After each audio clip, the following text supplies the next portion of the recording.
Hello students. तो आज हम एक इम्पॉर्टेंट क्वेश्चन करेंगे that is 5 states process model. Students, जब आप कोई प्रोसेस से डील करते हो that process is suppose to be in any one of the state. आपने देखा रहेगा टास्क मैनेजर पे मैंने आपको दिखाया था लास्ट वीडियो में कि प्रोसेसेस कुछ रन हो रहे थे, सम प्रोसेसेस वर सस्पेंडेड। सो इसका मतलब क्या है, प्रोसेस जब काम उसका चलता है it is in any one of these 5 state. Okay, सो ये इस स्टेट में कब होते हैं और क्यों होते हैं उसके बारे में हम लोग देखेंगे in this answer.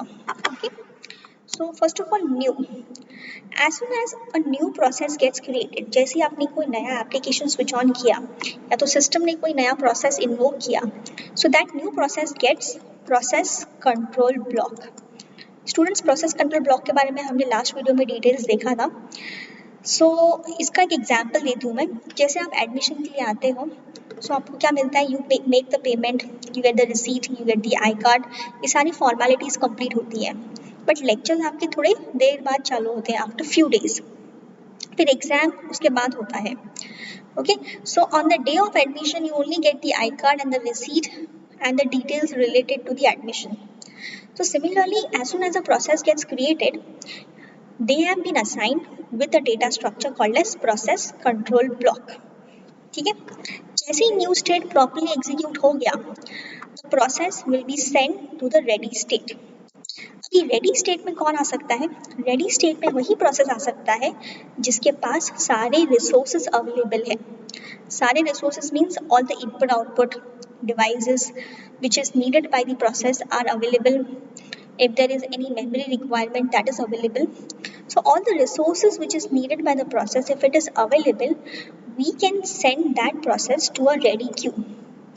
Now ready queue is a data structure which is going to have all the processes which are ready. तो अब ये data structure के अंदर, ये queue के अंदर ये 3 process है मेरे जो ready है। Ready for what purpose? Ready to be assigned to the processor. Processor क्या करने वाला है? ये प्रोसेस को एग्जीक्यूट करेगा। ठीक है, तो ये 3 प्रोसेस मेरे रेडी बैठे हैं। अब इसमें से कौन सा वाला प्रोसेस मैं प्रोसेसर को असाइन करूँ? अब ये जो डिसीजन है, ये डिसीजन कौन लेने वाला है? शेड्यूलर। शेड्यूलर या तो फिर डिस्पैचर। शेड्यूलर एक एल्गोरिथम यूज करेगा। With the help of that algorithm it will decide कौन सा process should be assign to the processor. ठीक है, तो बहुत सारे एल्गोरिथम अवेलेबल है, जैसे कि first in first out, shortest job first, और एक है राउंड रॉबिन। ठीक है, so now this 5 state process model make use of round robin. Round robin में scheduler is going to assign a time quantum. ठीक है, let's take an example, time quantum is for 5 microseconds. तो हर एक process को 5 microseconds मिलेगा to spend with processor. If the work of the process gets over in 5 microsecond, then the process is supposed to go to the next state.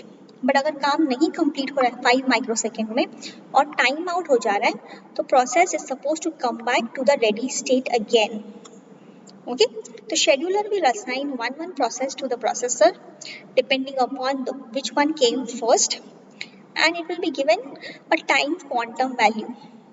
उतने time में काम complete करो, नहीं कंप्लीट हो रहा है, again come back to the ready state and wait for your next turn. Okay students, so if your ready state goes smoothly, you will be assigned to the processor and your execution will start. जैसे आपका execution start हो जाता है, आप running state में चले जाते हो।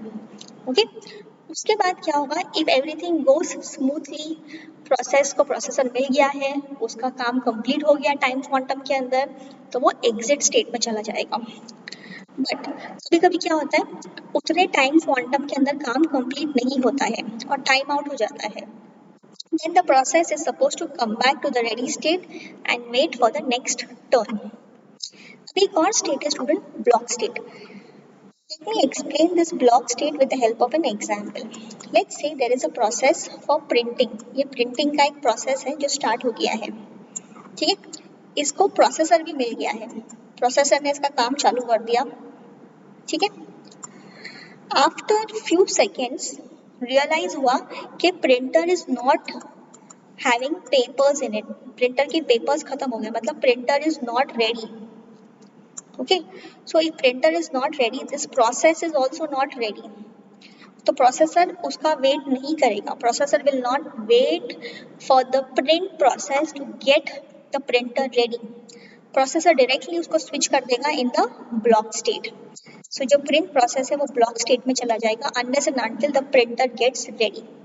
उसके पेपर्स अवेलेबल होते नहीं तब तक it will be in the block state. Once the printer gets ready, it will go in the ready state. वापस से हम वो प्रिंट प्रोसेस को लेके आएंगे रेडी स्टेट में, and then it will get a chance to get executed in the processor.